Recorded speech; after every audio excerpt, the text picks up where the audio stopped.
नमस्कार, आप देख रहे हैं न्यूज इंडिया। आपके साथ मैं हूं अभिषेक। देहरादून में मुख्यमंत्री पुष्कर सिंह धामी की अध्यक्षता में हुई कैबिनेट बैठक में प्रदेश की सड़कों को लेकर अहम चर्चा हुई। शहरों से लेकर ग्रामीण क्षेत्रों तक बड़े स्तर पर सड़क मरम्मत और सुधार कार्य कराने की तैयारी है।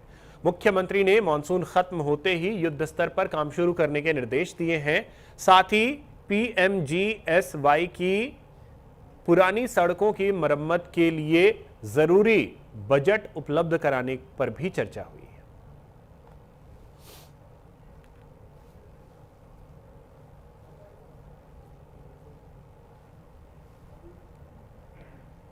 देहरादून में धामी कैबिनेट ने कई अहम फैसलों पर मुहर लगाई है। अग्निवीरों के लिए 6 पदों वाला समर्पित प्रकोष्ठ बनाने का फैसला हुआ है।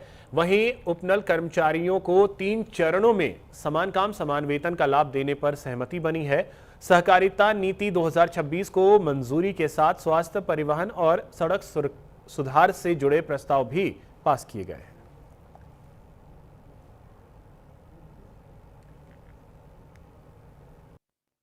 मुख्यमंत्री जी द्वारा घोषणा संख्या 778/2025 सेवा मुक्त होकर लौटने वाले अग्निवीरों को राज्य सरकार की विभिन्न योजनाओं का लाभ दिलाने के लिए एक समर्पित सेल की स्थापना की जाएगी की घोषणा की गई थी कि क्रियान्वयन हेतु राज्य सरकार के स्तर पर सेवा मुक्त अग्निवीरों के संबंधित विषयों के लिए एक समर्पित प्रकोष्ठ स्थापित किए जाने तथा प्रकोष्ठ के प्रभारी कार्यान्वयन हेतु संविदा के आधार पर निम्नलिखित 6 पदों का प्रस्ताव प्रस्तुत किया गया था नए पदों के सृजन के लिए, जिसमें उप निदेशक 1, सहायक निदेशक 2, कनिष्ठ सहायक 2 और डाटा एंटिटी ऑपरेटर 1, जिस पर माननीय मंत्रिमंडल की सहमति और अनुमति दी गई। देहरादून में मुख्यमंत्री पुष्कर सिंह धामी ने सशक्त बहना उत्सव के तहत स्वयं सहायता समूहों के स्टॉल से स्थानीय उत्पाद खरीदे। सीएम ने प्रदेशवासियों से त्योहारों पर स्थानीय उत्पादों को प्राथमिकता देने की अपील की। उन्होंने कहा कि लोकल उत्पाद खरीदने से महिला समूहों की आय बढ़ेगी और उनकी आत्मनिर्भरता मजबूत होगी। साथ ही उन्होंने प्रधानमंत्री मोदी के वोकल फॉर लोकल अभियान को आगे बढ़ाने का आह्वान किया।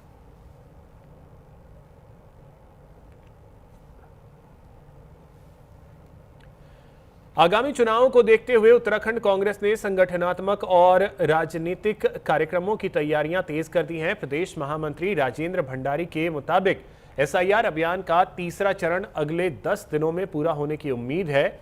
वहीं बारिश के कारण रुकी परिवर्तन यात्रा की बाकी तारीखें जल्द घोषित की जाएंगी। प्रियंका गांधी के गढ़वाल और कुमाऊं में, जबकि राहुल गांधी के उधम सिंह नगर और हरिद्वार में कार्यक्रम प्रस्तावित हैं।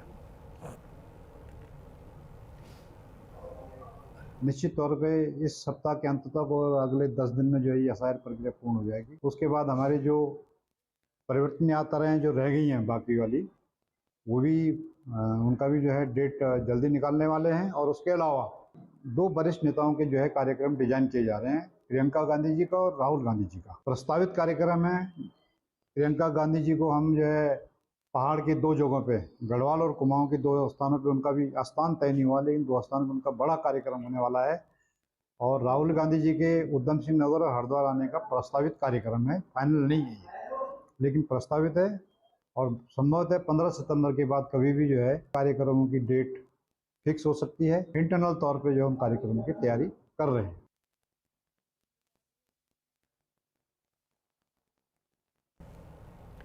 देहरादून में उत्तराखंड क्रांति दल ने प्रदेश की कानून व्यवस्था को लेकर सरकार पर हमला बोला है। यूकेडी के केंद्रीय महामंत्री देवचंद उत्तराखंडी ने आरोप लगाया कि प्रदेश में लगातार अपराध, अराजकता और महिला उत्पीड़न की घटनाएं बढ़ रही हैं। उन्होंने बीजेपी सरकार पर कानून व्यवस्था संभालने में नाकाम रहने का आरोप लगाया। यूकेडी ने मूल निवास, भू कानून और जल जंगल जमीन के मुद्दे को भी प्रदेश में बढ़ती समस्याओं से जोड़ते हुए सरकार को घेरा।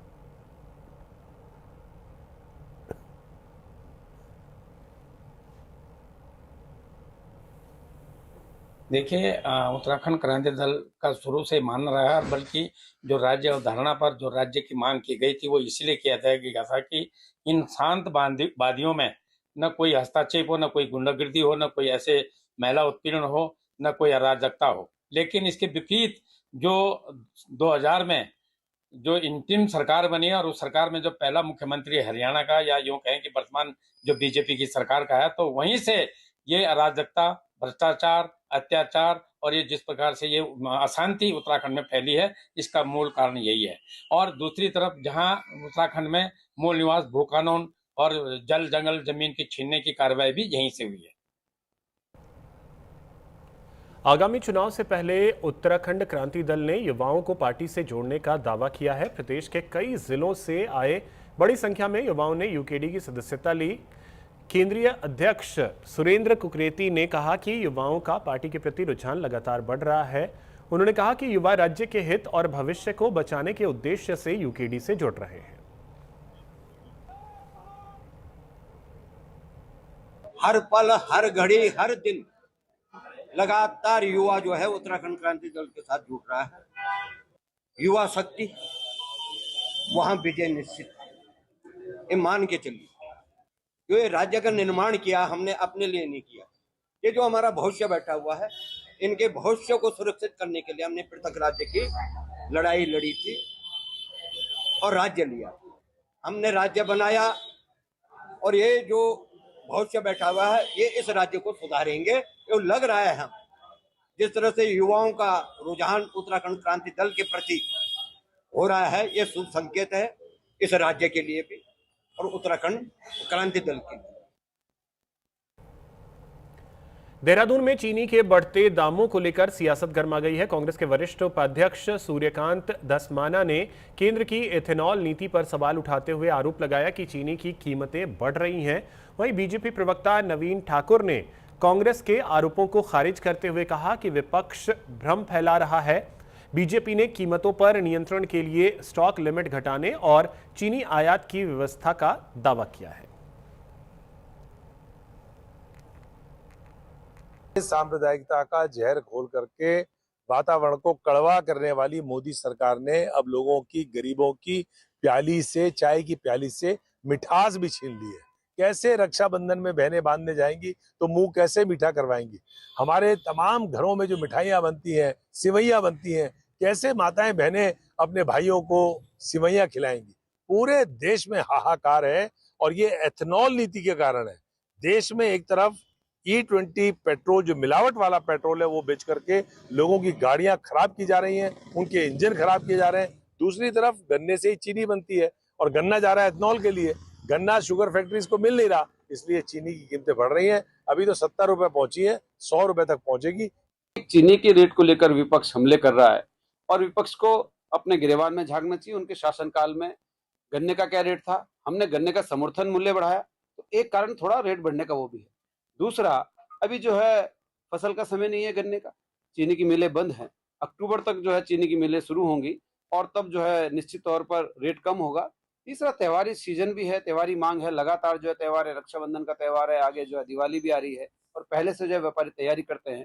सरकार ने एहतियातन कदम उठाए हैं। हमने जो 1 महीने की परमिशन व्यापारी को होती थी स्टॉक करने की, उसको 15 दिन कर दिया है। जिस व्यापारी को 50 टन की परमिशन थी, वो केवल 25 टन रख पाएगा, ताकि जमाखोरी ना हो। और बड़ा कदम सरकार ने उठाया, हमने जो है चीनी के आयात की भी सरकार ने व्यवस्था की। पंतनगर का जीबी पंत कृषि एवं प्रौद्योगिकी विश्वविद्यालय अब उत्तराखंड बीज एवं तराई विकास निगम को विभिन्न फसलों के फाउंडेशन बीज उपलब्ध कराएगा। आगामी रबी सीजन में विश्वविद्यालय 86 हेक्टेयर में गेहूं, 25 हेक्टेयर में मसूर, 2 हेक्टेयर में चना और 10 हेक्टेयर में अन्य फसलों के बीज तैयार करेगा। इससे प्रदेश में किसानों को गुणवत्तापूर्ण बीज उपलब्ध कराने में मदद मिलेगी।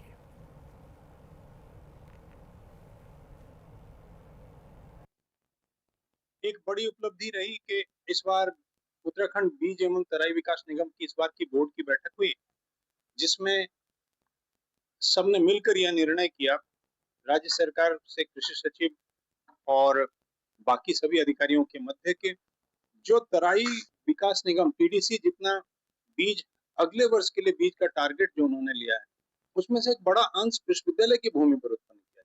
पहले भी ये मॉडल था जो बीच में किन्हीं कारणों से खत्म हो गया था। तो इस समय में जो गेहूं की जो सामान्य प्रजातियां हैं, गेहूं की जो पर्वतीय प्रजातियां जिसकी रिक्वायरमेंट है, उसका 25% हिस्सा पंतनगर के अपने फार्म पर, अपने रिसर्च सेंटर पर पैदा करके TDC को दिया जाए और रबी की जितनी सब्जियां हैं पंतनगर से उनको उपलब्ध कराया जाए।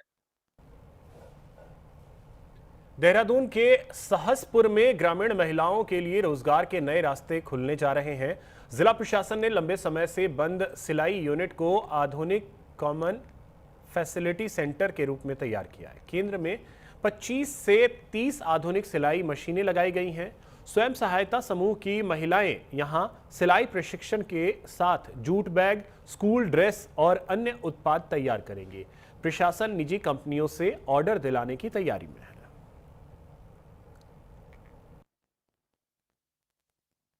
डीआईसी द्वारा एक बहुत ही अच्छा शंकरपुर बैरियर रोड पे एक यूनिट बनाई गई थी, जिसमें आधुनिक हमारी सारी मशीन्स लगाई गई हैं और उसमें पर्टिकुलरली जो जूट मेकिंग का कार्य करती हैं मशीन्स, वो भी उसमें स्थापित की गई हैं। और काफ़ी टाइम से बंद होने के कारण वो ख़राब भी होने की दशा में आ रही थी, तो एक इनिशिएटिव लेते हुए हमारे सीडीओ साहब की ओर से और डीएम साहब की ओर से एक इनिशिएटिव लिया गया कि इसको स्वयं सहायता समूह की महिलाओं को ट्रांसफ़र कर दिया जाए, ताकि ये मशीनों का उपयोग हो जाए और उनकी आजीविका में वृद्धि हो। तो इसमें जितनी आधुनिक मशीनें हैं और हमारी जो महिलाएं हैं सहसपुर की, वो मतलब काफ़ी सिलाई में निपुण हैं। इंडस्ट्रियल एरिया भी है जहाँ पे कई चीज़ें मतलब जैसे आपकी गाड़ी के कवर्स हो गए, ये सब बनाए जाते हैं, तो इसका ऑर्डर भी उनको दिलवाया जाएगा। ये जो महिलाएं हैं अपने एक हमारा सहसपुर में कॉमन फैसिलिटी सेंटर था, जो एक ट्रेनिंग के तौर पर वहाँ पे कार्य किया जा रहा था, बट हम उसको चाह रहे थे कि उसको एक रेगुलर बेस में एक महिलाओं को इंटीग्रेट करके एक रेगुलर एरिया उसके डेवलप किया जाए। तो उसी क्रम में एक अभिनव पहल के तहत हमने जनपद देहरादून में इसको शुरू करा है। उसके क्रम में वो जो डिफरेंट प्रोडक्ट्स बनाएंगी, जूट बैग के और भी जो प्रोडक्ट्स हैं वो बनाएंगी, चाहे वो स्कूल ड्रेस हो और वो उनके लिए वहाँ पे विभिन्न तरह की जो मशीनें हैं वो उपलब्ध हैं, रॉ मटेरियल हम उपलब्ध करा रहे हैं उनको, और एक इसको हम जीवंत कर रहे हैं इस सीएफसी सेंटर को, और आगे एक प्रोडक्टिव वे में उसमें चीज़ें बढ़ेंगी। आशा करते हैं कि इसमें हम मच मोर लखपति दीदियाँ इस जनपद में हम बना पाएंगे।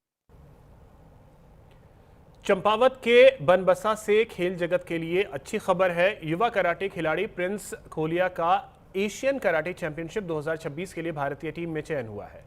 4 से 11 सितंबर तक जॉर्डन के अमान में होने वाली प्रतियोगिता में प्रिंस कैडेट मेल कुमिते 70 किलो भार वर्ग में भारत का प्रतिनिधित्व करेंगे।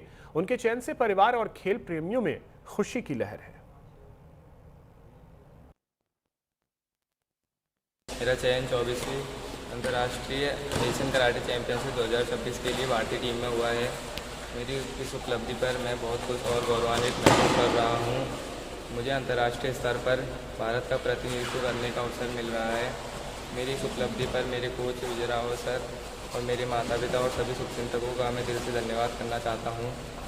अब मेरा लक्ष्य है कि जॉर्डन में अपना अच्छा प्रदर्शन करूं, अपने देश में, उत्तराखंड और अपने परिवार का। प्रिंस की इस उपलब्धि पर एक कोच के रूप में मुझे बेहद गर्व और खुशी है। प्रिंस ने अपनी मेहनत, अनुशासन, निरंतर अभ्यास से आज भारतीय टीम में अपनी जगह बनाई है। यह उपलब्धि सिर्फ प्रिंस की नहीं बल्कि उसके माता पिता, उसके सभी गुरुजन और उत्तराखंड के लिए गौरव का विषय है। उधम सिंह नगर के केला खेड़ा में विधिक साक्षरता और जागरूकता शिविर का आयोजन किया गया। अटल उत्कृष्ट राजकीय इंटर कॉलेज में हुए कार्यक्रम में जिला विधिक सेवा प्राधिकरण की सचिव ममता पंत ने छात्र छात्राओं को पॉक्सो एक्ट, साइबर क्राइम और ऑनलाइन ठगी से जुड़े कानूनों की जानकारी दी। उन्होंने छात्रों से अनजान लिंक पर क्लिक न करने और निजी या बैंकिंग जानकारी किसी से साझा न करने की अपील की।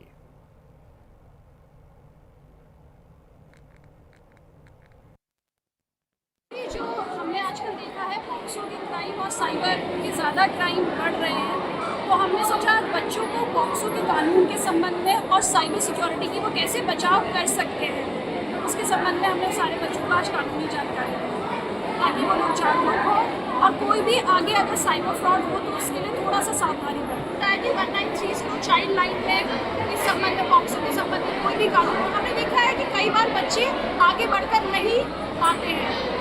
मेरे हिसाब से क्राइम को अगर पहले स्टेप में ही अगर रोक दिया जाए तो बड़ा अपराध होने से बच सकता है। तो हमने बच्चों को बताया कि खुल के बात कीजिए, टीचर्स से बात कीजिए, पेरेंट्स से बात कीजिए, नहीं है तो चाइल्ड लाइन में उसकी रिपोर्ट कीजिए।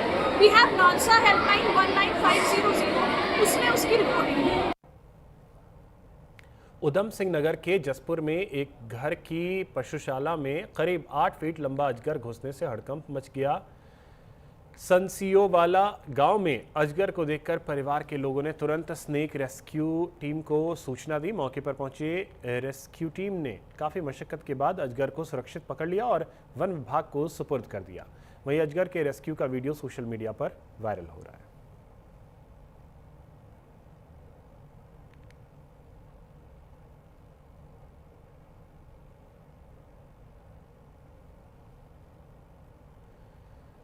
उधम सिंह नगर के खटीमा में कांग्रेस के नवनियुक्त प्रदेश और जिला पदाधिकारियों के सम्मान में कार्यक्रम आयोजित किया गया। विधायक भुवन चंद्र कापड़ी ने सभी पदाधिकारियों को शुभकामनाएं देते हुए संगठन को मजबूत करने और जन समस्याओं को प्रमुखता से उठाने का आह्वान किया। इस दौरान कांग्रेसी कार्यकर्ताओं ने नवनियुक्त पदाधिकारियों का स्वागत किया और संगठन को और अधिक सक्रिय बनाने का संकल्प लिया।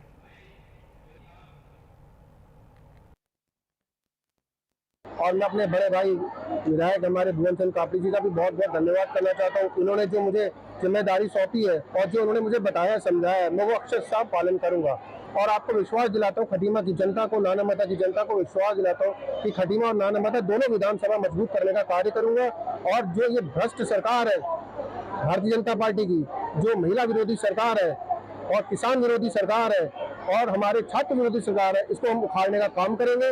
जो ये सबने देखा जिस तरह से भारतीय जनता पार्टी अत्याचार और लोकतंत्र की हत्या कर रही है, हम खड़े हो चुके हैं। हम सब मिलके, हम भी, आप भी और सब जनता मिलके इस उत्तराखंड में अब बदलाव है और बदलाव हम करके रहेंगे। आज खटीमा ब्लॉक कांग्रेस कमेटी ने हमारे प्रदेश के जो कार्यकारिणी के सदस्य प्रदेश में जो बनकर आए हैं, जो हमारे जिले में बनकर आए हैं, जो और हमारे नगर में बनकर आए हैं, उनके स्वागत समारोह का आयोजन किया है।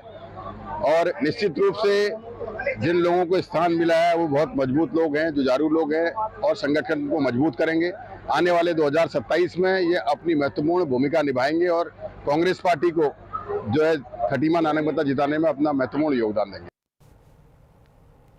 हरिद्वार में एसआईआर प्रक्रिया को लेकर बीजेपी ने कांग्रेस पर हमला बोला है। कांग्रेस पर प्रक्रिया में बाधा डालने का आरोप लगाते हुए बीजेपी कार्यकर्ताओं ने जिलाधिकारी कार्यालय पहुंचकर विरोध प्रदर्शन किया। कार्यकर्ताओं ने कांग्रेस के खिलाफ नारेबाजी की और जिलाधिकारी को ज्ञापन सौंपा। बीजेपी ने एसआईआर प्रक्रिया को सुचारू रूप से आगे बढ़ाने और निर्वाचन कार्य में किसी तरह की बाधा न आने देने की मांग की। देखिए, कांग्रेस का कभी भी लोकतंत्र में विश्वास नहीं था। ये अकेला दल है जिसने लोकतंत्र की हत्या इस देश में की। इमरजेंसी का, आपातकाल का समय हम सबको याद है और आज भी कांग्रेस उसी परिपाटी पर चलने का प्रयास कर रही है। लोकतंत्र में अनेकों बार एसआईआर की प्रक्रिया हुई है, लेकिन कभी भी विपक्षी दलों ने इस पर कोई आपत्ति हुई तो उसको सही माध्यम से, सही तरीके से, सही स्थान पर बात की। आज की स्थिति क्या हो गई है कि कांग्रेस के लोग आपत्तिकर्ताओं के घर जा रहे हैं, उन्हें डरा रहे हैं, धमका रहे हैं, प्रताड़ित कर रहे हैं, उनके एफिडेविट साइन करा रहे हैं और उन पर दबाव बना रहे हैं। आज हमने हरिद्वार के जिलाधिकारी महोदय को एक ज्ञापन सौंपा है कि जो लोग भी इस लोकतांत्रिक व्यवस्था को ध्वस्त करने का प्रयास कर रहे हैं। देखिए, एसआईआर बिल्कुल निष्पक्ष रूप से पूरे प्रदेश में चल रहा है, लेकिन कांग्रेस के लोग अपने विशेष जो फर्जी वोट उनके हैं उनको बचाने के चक्कर में जगह जगह जिला प्रशासन, जो जिला निर्वाचन अधिकारी भी हैं, उन पर दबाव बना रहे हैं। जिला प्रशासन उनके दबाव में आके काम ना करे, पर निष्पक्ष काम करे। ये मांग हमने आज जिलाधिकारी के माध्यम से की है कि आप किसी के दबाव में ना आए, किसी के डराने से डरे नहीं।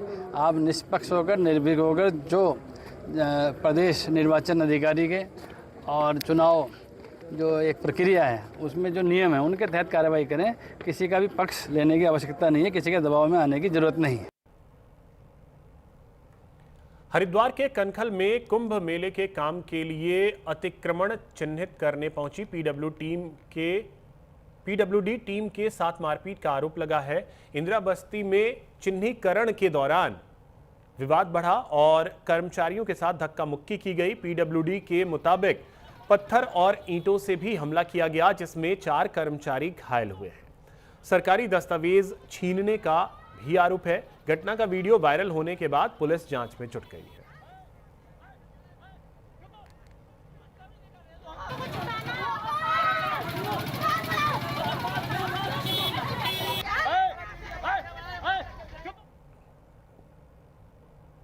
नैनीताल के कालाढूंगी में नगरपालिका के ईओ ने पूर्व अध्यक्ष पुष्कर कत्यूरा के खिलाफ पुलिस में शिकायत दी है। ईओ ने गाली गलौज, जान से मारने की धमकी और सरकारी कार्य में बाधा डालने के आरोप लगाए हैं। साथ ही अपने और परिवार की सुरक्षा की मांग की है। शिकायत मिलने के बाद पुलिस ने जांच शुरू कर दी है। वहीं मामले में पूर्व अध्यक्ष का पक्ष अभी सामने नहीं आया है।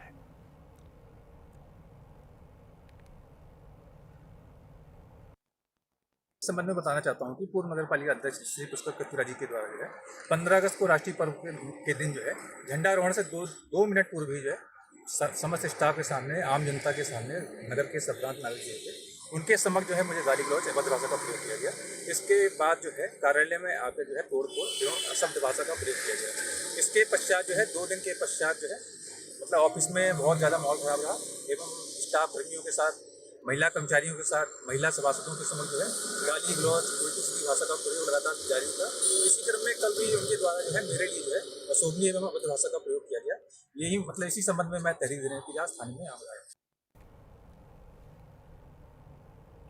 हरिद्वार में जीआरपी पुलिस ने गुम मोबाइल बरामदगी अभियान में बड़ी सफलता हासिल की है। पुलिस ने तकनीकी संसाधनों और सर्विलांस की मदद से 22 राज्यों से 152 गुम मोबाइल फोन बरामद किए हैं। बरामद मोबाइलों की कीमत करीब 31 लाख रुपए बताई जा रही है। सत्यापन और कानूनी प्रक्रिया पूरी करने के बाद मोबाइल उनके असली मालिकों को वापस सौंपे गए। मोबाइल वापस मिलने पर लोगों ने जीआरपी पुलिस का आभार व्यक्त किया।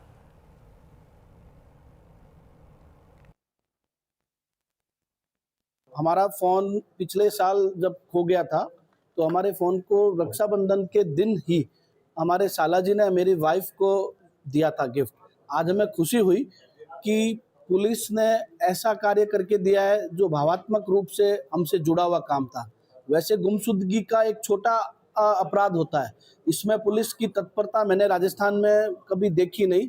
बड़े जो अपराध होते हैं और गंभीर अपराध होते हैं उसमें पुलिस बहुत तत्परता से काम करती है, लेकिन गुमशुदगी के मामले में इतनी तत्परता दिखा के इतने सारे फोन मिलना ये आम लोगों के लिए बहुत खुशी की बात है। विशेषकर उत्तराखंड पुलिस ने जिस तरह से लोगों की भावनाओं की कद्र करते हुए गुमशुदा हुए फोनों को ढूंढ के दिया है, ये वाकई बहुत अच्छा काम। देखिए, वर्ष 2025 और 26 में कुछ मोबाइल चोरियां लिखी गई थी, कुछ छीना झपटी में मोबाइल चले गए थे। तो 25 और 26 के कुल गुमशुदा मोबाइल में से आज 152 जिनकी कीमत लगभग 31 लाख रुपए है वो हमने बरामद करके लोगों को वितरित किए हैं। ये हमने सोचा त्योहार भी है, रक्षाबंधन से पहले एक जीआरपी की तरफ से मोबाइल खो गए थे उनको हमने लौटाए हैं। इस पूरे बरामदगी में हमारे चारों थानाध्यक्षों ने और साथ में एसओजी टीम ने सीओ जीआरपी साहब के नेतृत्व में और मेरे खुद के सुपरविजन में काम किया है और इसमें अलग अलग 22 राज्यों से पूरे मोबाइल हमने बरामद किए हैं। रामनगर में घर से लापता हुई नाबालिग बालिका को पुलिस ने महज 2 घंटे में सकुशल बरामद कर लिया। परिजनों की सूचना पर पुलिस ने तत्काल टीम गठित कर संभावित जगहों पर तलाश के साथ सीसीटीवी फुटेज खंगाले। बालिका पाटकोट में अपनी सहेली के साथ मिली। पुलिस के पूछताछ में किसी संज्ञेय अपराध की बात सामने नहीं आई है। काउंसलिंग के बाद बालिका को परिजनों को सुपुर्द कर दिया गया।